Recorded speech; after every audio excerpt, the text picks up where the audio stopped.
샬롬. 오늘 우리가 함께 일독 성경 나아갈 본문은 창세기 25장 말씀이 되겠습니다. 우리 창세기 24장에서는 아브라함이 아들 이삭의 아내감을 구해주는 걸 볼 수가 있습니다. 친족에게 가서 이제 이 동생 나홀의 손녀인 리브가를 얻어주는 것을 볼 수가 있습니다. 우리 창세기 25장에서는 이제 아브라함도 사라를 보냈고 이삭은 이제 또 장가를 보냈고 이제 후처를 맞이해서 자녀를 낳는 그 후손들과 이제 이스마엘과 이삭의 후손들, 또 이제 이삭과 리브가의 사이에서 태어난 아들 에서와 야곱, 그 쌍둥이, 이 모든 일들에서 이제 그 사건이 일어나게 되는데 굉장히 영적인 또 교훈을 우리에게 주고 있습니다. 그 부분을 중점적으로 우리가 읽게 되면 도움이 되겠습니다. 창세기 25장. 아브라함이 후처를 맞이하였으니 그의 이름은 구드라라. 그가 시므란과 욕산과 무단과 미디안과 이스박과 수아를 낳고 욕산은 스바와 드단을 낳았으며 드단의 자손은 아스루 족속과 루드시 족속과 루미 족속이며 미디안의 아들은 에바와 에벨과 하녹과 아비다와 엘다아인이 다 구드라의 자손이었더라. 6명을 낳게 되죠. 그래서 이삭과 이스마엘까지 합치면 아브라함이 낳은 아들은 8명이 됩니다. 5절. 아브라함이 이삭에게 자기의 모든 소유를 주었고, 여기서 모든 소유는 물질적인 것뿐만이 아니고 정신적인 것까지 포함이 됩니다. 그러니까 정신적인 건 이제 우리 신앙을 믿음의 유산으로 주었다는 것을 알 수가 있습니다. 6절. 자기 서자들에게도 재산을 주어 자기 생전에 그들로 하여금 자기 아들 이삭을 떠나 동방 곧 동쪽 땅으로 가게 하였더라. 아브라함이 참 믿음으로 했던 것 같고 좀 지혜로운 것 같습니다.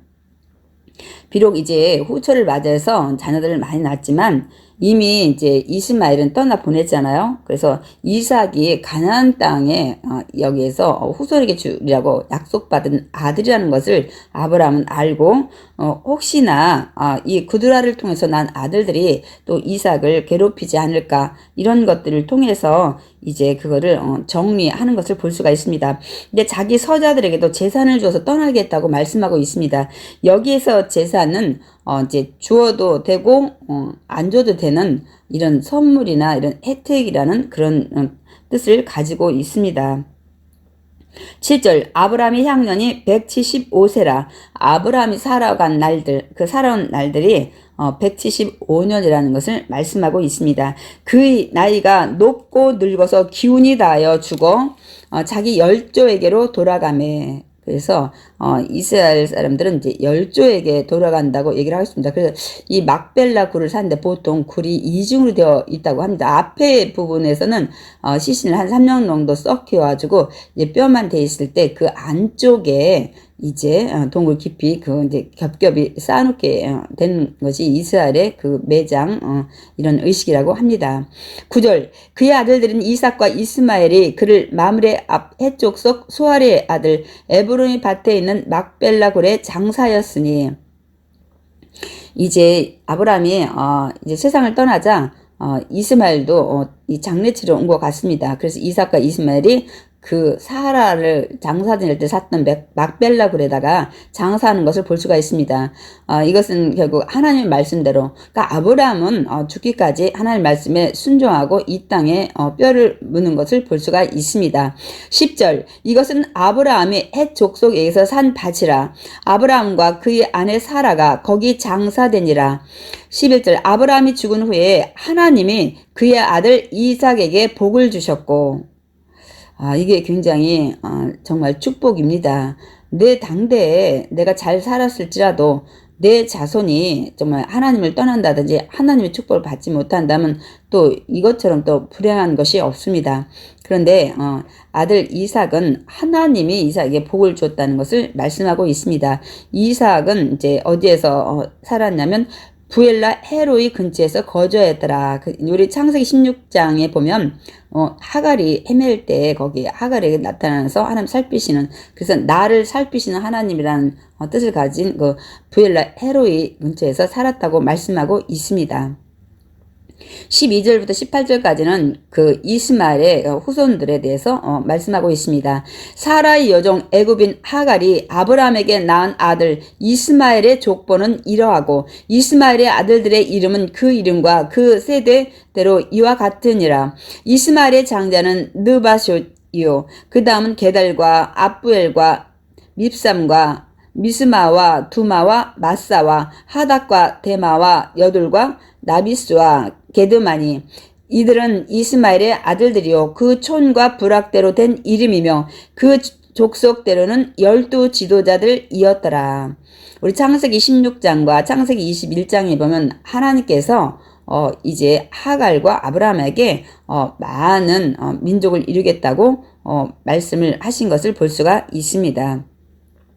17절, 이스마엘은 향년이 137세에 기운이 다하여 죽어 자기 백성에게로 돌아갔고, 여기는 이제 열조에게 돌아갔다고 얘기를 하고 있지 않습니다. 여러분, 백성에게 돌아갔다고 얘기를 하고 있습니다. 18절, 그 자손들은 하일레에서부터 아수르로 통하는 애굽 앞 술까지 이르러 그 모든 형제의 맞은편에 거주하였더라. 우린 그 18절을 통해서 우리 창세기 앞에 16장에 보면 그가 모든 형제와 대항해서 살리라고 이렇게 적개심을 품고 늘 문제 일으키면서 가족과 사이가 좋지 않을 거라고 말씀을 했던 그 말씀을 우리가 기억을 해야 됩니다. 그러니까 자기 친족과 어울려 살지 않은 것을 볼 수가 있습니다. 19절, 아브라함의 아들 이삭의 족보는 이러하니라. 아브라함이 이삭을 낳았고 이삭은 40세에 리브가를 맞아여 아내를 삼았으니 리브가는 밧단 아람의 아람 족속 중 부두엘의 딸이요 아람 족속 중 라반의 누이였더라. 이삭이 그의 아내가 임신하지 못함으로 20년 동안 이제 임신하지 못한 것을 볼 수가 있습니다. 우리 그 26절에 보면 이삭이 60세에 자녀를 낳는 것을 볼 수가 있습니다. 그래서 아내를 위해서 그를 왜요? 야곱께 간구하며 기도하는 이삭, 남편이 자녀 위해서 기도했다는 것입니다. 근데 성경에 또 남편이 자녀 위해서 기도하는 것이 또 한 군데 나옵니다. 우리 신약에 보면 세례 요한을 낳았던 사가랴입니다.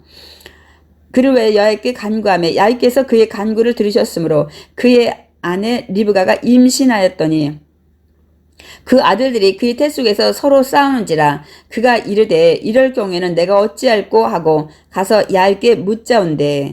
아마 뱃속에서 굉장히 그 막 태동 느낄 때 그 싸우는 같은 느낌을 들었던 것 같습니다.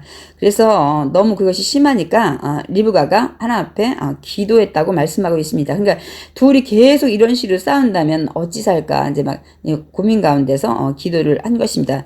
그랬더니 하나님께서 말씀하십니다.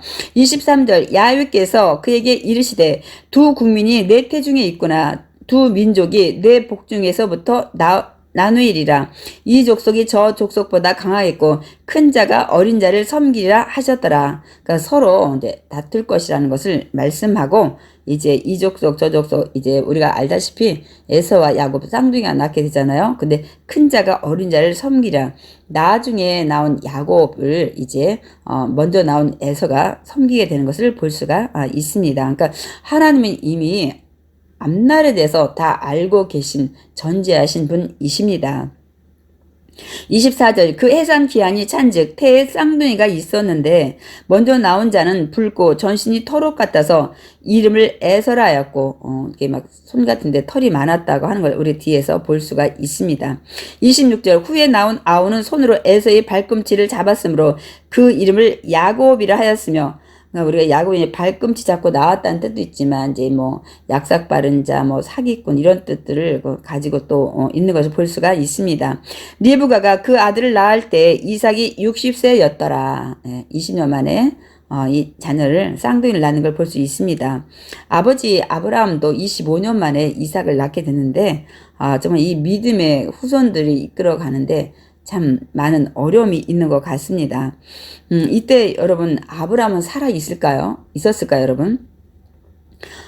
이삭이 60세였으니까 아브라함이 이삭을 100세에 낳기 때문에 지금 아브라함은 160세가 됩니다. 근데 우리가 저 위에서 그 아브라함이 175세에 이제 별세했던 걸 우리가 알 수 있습니다. 그러니까 야곱과 에서 출생을 본 거죠. 그리고 15년을 같이 살다가 세상을 떠나는 것을 볼 수가 있습니다. 또한 그래서 11서 11장 9절에도 보면 믿음으로 그가 이방인 땅에 있는 것 같이 약속의 땅에 거류하여 동일한 약속을 유업으로 함께 받은 이삭 및 야곱과 더불어 장막에 거하였으니 라는 말씀을 우리 히브리서를 통해서 우리가 볼 수가 있습니다. 그러니까 그때까지 계속 이들이 장막으로 거처를 옮겨 다녔다는 것을 말씀하고 있습니다. 27절, 이제 그 리브가와 이삭 사이에 이제 자녀가 이제 태어났습니다. 27절, 그 아이들이 장성함에 에서는 익숙한 사냥꾼이었으므로 들사람이 되고 야곱은 조용한 사람이었으므로 장막에 거주하니 28절, 이삭은 에서가 사냥한 고기를 좋아하므로 그를 사랑하고 리브가는 야곱을 사랑하였더라. 에서는 아버지 이삭이 사랑했고 야곱은 엄마인 리브가가 사랑한 것을 알 수가 있습니다. 그러니까 이 부모가 서로 편애를 한 것을 우리는 말씀을 통해서 알 수가 있습니다. 근데 우리 자녀는 우리가 그 사랑하는 대상이 아니라 어떤 의무를 가지고 우리가 자녀를 키워야 되나요? 우리 창세기 18장 19절에 보면 아브라함에게 그 명령을 합니다. 내가 그로 그 자식과 권속에게 명하여 야훼의 도를 지켜 의와 공도를 행하려고 아브라함을 택하여 불렀다고 말씀하고 있습니다. 그러니까 나 야훼가 아브라함에 대하여 말한 일을 이루려 함이니라. 나 하나님은 아브라함에게 얘기했던 야훼의 도, 그 모든 말씀을 이제 가르쳐 지켜서 그 의와 공도를 행하고 지켜 나가면서 살게 하려고 아브라함을 불렀고 그 일을 우리 이루기 위해서 또 우리가 부모로서 자녀들을 주신 것을 말씀하고 있습니다. 29절, 야곱이 죽을 이제 쑤었더니 에서가 들에서 돌아와서 심히 피곤하여 야곱에게 이르되 내가 피곤하니 그 붉은 것을 내가 먹게 하라 한지라. 야곱이 그냥 형한테 팥죽 한 그릇 줘도 되는데 그렇게 하지 않는 것을 볼 수 있습니다. 그러므로 에서의 별명은 에돔이었더라. 이게 붉은 팥죽을 먹었다 해서 이제 나중에 이 에서의 별명이 에돔, 그래서 에돔 족속이 됩니다. 31절, 야곱이 이르되 형이 장자 명분을 오늘 내게 팔라. 조건부를 겁니다.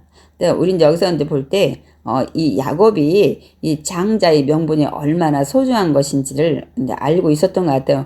이게 뭐 농담이었는지 진담이었는지 모르지만 이 그 장자의 명분, 그 하나님의 복을 사모하는 것을 볼 수가 있습니다. 우리가 보통 장자의 그 명분은 이제 우리 외적으로 볼 때 아버지 유산을 두목 정도 상속하잖아요. 우리나라에도 굉장히 장자에게 많은 재산을 남겼습니다. 밑에 동생들을 돌보고 또 이제 가문의 대소사를 늘 결정하면서 이끌어 나가야 되기 때문에 그렇게 이런 특권을 누릴 수 있습니다. 장자에게는. 그런데 이스라엘에서는 또 이 믿음의 백성이기 때문에 그 집안의 제사장 역할을 하는 특권이 있습니다.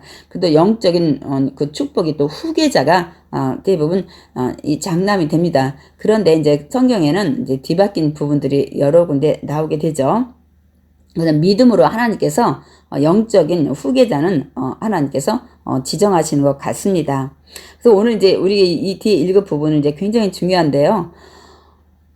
야곱이 형한테 그 이 팥죽하고 장자의 명분하고 바꾸자고 얘기를 합니다. 그러니까 32절, 에서가 이르되 내가 지금 죽게 되었으니 이 장자의 명분이 내게 무엇이 유익하려. 이 에서는 이 장자의 명분에 대해서 굉장히 가볍게 여기고 그거를 당장 자기 필요 욕구를 채우기 위해서 던져버리는 것을 알 수가 있습니다. 그러니까 우리가 현실이 그 힘들 때 과연 이 영적인 문제, 이 영혼의 이 모든 것들을 우리가 믿음의 이것들을 맞바꿀 때가 있고 이것을 또 가벼이 여길 때가 많이 있습니다. 오늘 이거에 대해서 우리가 분명히 알고 가야 됩니다, 여러분.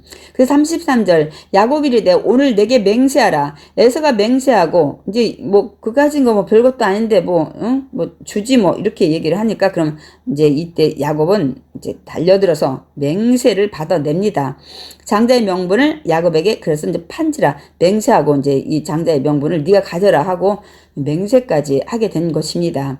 근데 34절 야곱이 떡과 팥죽을 에서에게 주매 에서가 먹으며 마시고 일어나 갔으니 그 중요한 육적인 재산의 그 장자의 특권도 중요하지만 영적인 축복에 이것을 굉장히 소홀히 여긴 것입니다.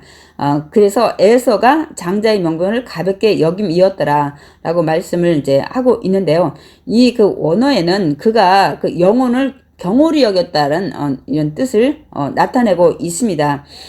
그래서 우리 히브리서 12장 16절 17절에도 보면 혹 한 그릇 음식을 위하여 장자의 명분을 판 에서와 같이 망령된 자가 없도록 살피라 라고 말씀하고 있습니다. 그러니까 잠깐 동안 어떤 욕구 충족을 위해서 자기 육신을 위해서 살기 위해서 평생 지속되는 하나님의 선물을 그 영생 모든 영혼의 그런 구원의 문제를 팔아넘기는 일은 없어야 된다고 말씀하고 있습니다. 그래서 에서는 이제 나중에서 자신이 그 충동적인 행동에 대해서 막 뼈저리게 그때 이제 후회하고 있지만 이미 하나님의 복은 누구한테 이삭을 통해서 축복을 받게 됩니다. 넘어갑니까? 이 축복권이 야곱에게 넘어가는 걸 볼 수 있습니다. 그때서 아버지 막 나에게 이 축복권을 좀 나한테 달라고 했을 때 아버지가 남은 것이 없다고 했을 때 울고불고 했지만 이미 소용이 없었던 것을 우리가 뒤에서 이제 볼 수가 있습니다. 그래가지고 이제 에서는 이때부터 이제 완전히 버림받은 이런 존재로서 이제 하나님 앞에서 계속 이제 두들겨 맞는 그런 역할을 하는 것을 구약의 전 역사에서 우리가 볼 수가 있습니다. 그래서 우리는 오늘 에서가 장자의 명분을 가볍게 여김이었더라. 그것을 우리가 통해서 이제 이 메시아가 나올 이 가계의 족보가 바뀌는 것을 볼 수가 있습니다. 그래서 아브라함의 하나님, 이삭의 하나님, 원래는 에서의 하나님이라고 해야 되는데 우리는 보통 아브라함 하나님, 이삭의 하나님, 야곱의 하나님이라고 우리는 말씀하고 있습니다. 그래서 이로 말미암아 이제 메시아가 에서의 족속이 아니라 야곱의 족속으로 바뀌어서 그 족속을 통해서 오게 되는 것을 볼 수가 있습니다. 여러분 오늘 이제 창세기 25장을 우리가 마쳤는데요. 굉장히 영적으로 우리가 또 깨달아야 될 부분들이 많이 있었죠. 늘 기도하는 이 이삭을 우리가 이제 볼 수 있었고요. 그런데 자녀에 대해서 우리가 어떤 의무를 가지고 키워야 되는지 이렇게 이삭과 리브가가 이런 또 이렇게 편애하는 이런 부분들 때문에 나중에 또 더 문제가 많이 생깁니다. 그러나 이 야곱이 그 하나님의 복을 사모하면서 이 장자의 명분이 얼마나 소중한 것을 알고 얘기했는데 아무리 농담이든 진담이든 근데 에서가 그 영적인 이 축복의 특권을 굉장히 가볍게 여기는 데서 이제 문제가 발생하게 된 것입니다. 그래서 메시아가 나올 그 족속도 뒤바뀌게 되는 이런 정말 엄청난 일이 일어나게 되는 것을 볼 수가 있습니다. 그래서 우리는 오늘 창세기 25장을 통해서 우리가 현실에 어떤 때 힘들고 어려울 때 많이 있습니다. 그럼에도 불구하고 우리는 절대로 믿음에 대해서 맞바꾸거나 뒤로 물러가거나 이렇게 해서는 안 된다는 사실을 우리에게 교훈을 주고 있습니다. 그래서 우리는 정말 다시 주님 오시는 그날까지 천국 가는 그날까지 믿음만큼은 절대로 타협해서는 안 된다는 사실을 우리가 깊이 깨달아야 될 줄 믿습니다.